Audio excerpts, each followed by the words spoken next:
Operasi kepolisian dengan sandi Operasi Penyakit Masyarakat tahun 2023 mengungkap 490 kasus kejahatan seperti pencurian motor hingga pencurian dengan kekerasan.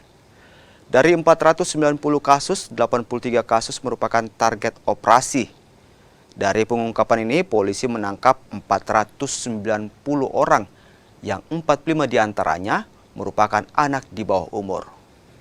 Polda Sulawesi Selatan juga berhasil mengungkap kasus yang menonjol seperti kepemilikan 4 senjata api ilegal dari 4 tersangka.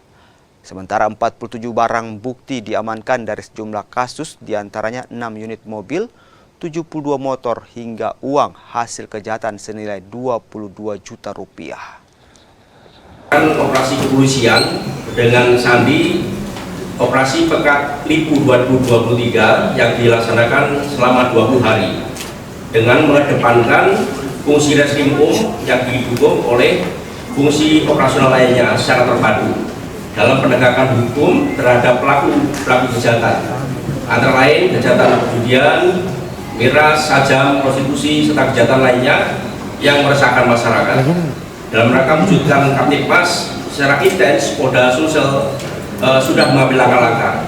Dari target yang dilaksanakan, target operasi ini menargetkan 83 seluruh jajaran untuk target operasinya.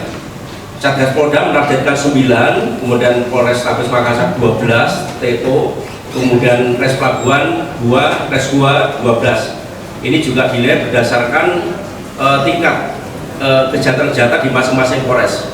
Dilihat dua itu masing-masing ada 2 target yang akan